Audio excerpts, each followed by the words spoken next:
Croissance SPDS, bonjour, merci de Bonjour. prolonger le débat avec nous. Vous avez créé DiPro, votre application. C'est quoi? Comment elle fonctionne? C'est la première application sur smartphone et tablette qui concerne les valeurs humaines. Il ne s'agit pas de qualifier un individu en disant tu es ceci ou tu es cela. Il s'agit de voir ce qui est important pour nous, ce qui détermine nos comportements, nos actions, que ce soit en temps de crise, que ce soit dans la vie de tous les jours, que ce soit au travail. Alors aujourd'hui, dans le forum, toute la journée, on a parlé d'empowerment, qui est un peu la mise en valeur et la participation de la foule, de la population, des groupes. Vous mettez plus l'accent sur l'individu. En quoi l'individu et l'empowerment, ça fonctionne toujours pareil? Il faut se méfier, c'est une notion très très complexe parce qu'elle peut désigner des choses qui sont extrêmement, radicales, de l'ordre de l'émancipation, qu'elle soit d'ailleurs individuelle ou collective.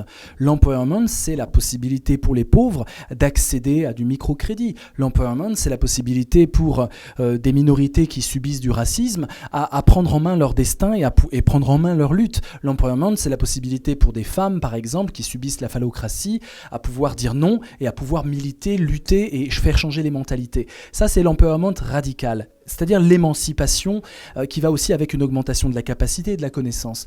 Mais aujourd'hui, tel qu'on utilise cette notion d'entreprise, il ne s'agit pas du tout d'émancipation.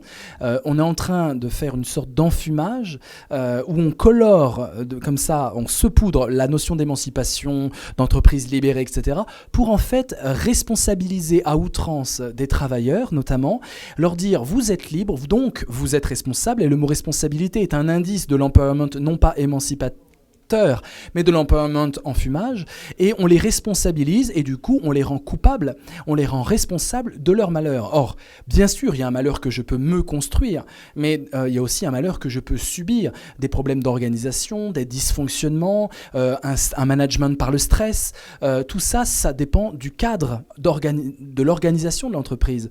Or, quand on fait souvent de l'empowerment en entreprise, il n'est pas du tout question de remettre en cause le cadre, il est question de donner un cadre où on fait joujou en étant libre et en mettant un peu d'autogestion. Donc cet enfumage-là doit être dénoncé exactement avec la même vigueur que l'enfumage au bonheur, où on ne fait que parler du bonheur en entreprise alors que les gens sont malheureux, les gens sont stressés, les gens vont travailler la peur au ventre, mais le bonheur est tellement devenu obligatoire qu'il est devenu une idéologie d'entreprise, j'appelle ça le bonheurisme. Et bien avec l'empowerment, on a l'empowermentisme, je ne sais pas comment l'appeler, c'est-à-dire cette idée que finalement on va collectiviser les responsabilités et les erreurs seront toujours individuelles. Donc voilà, il faut faire attention à ça. L'empowerment va toujours avec l'idée d'une émancipation, c'est-à-dire d'un accroissement de ma puissance d'agir, de ma puissance de penser, de ma puissance de décider avec, de co-décider. C'est la différence entre puissance et pouvoir. Et moi, je la définis comme ça, cette différence. Le pouvoir sur les autres, certes, mais la puissance avec les autres. Ce n'est pas la puissance de l'empowerment, ce n'est pas la capacité.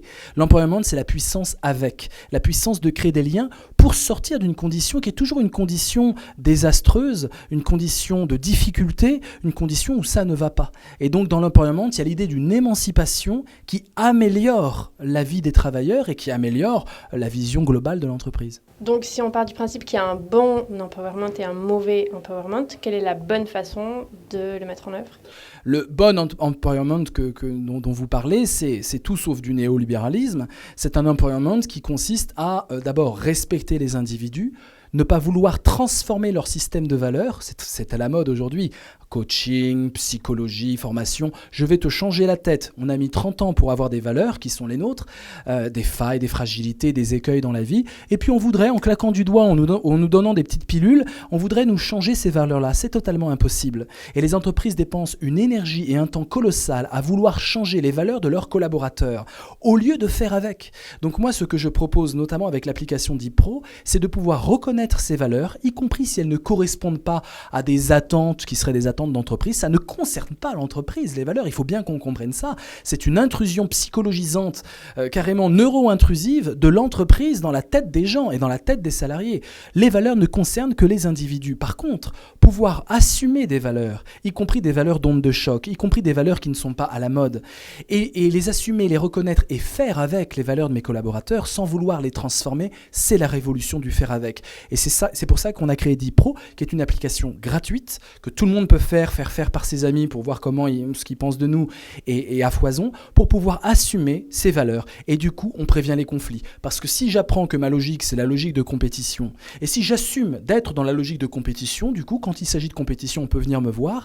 Et quand je suis dans la compétition, on ne m'en veut pas. On ne cherche pas à me transformer. Et donc, la révolution qu'il va falloir comprendre, c'est une révolution d'empowerment où on reconnaît les gens tels qu'ils sont et non pas tels qu'ils devraient être.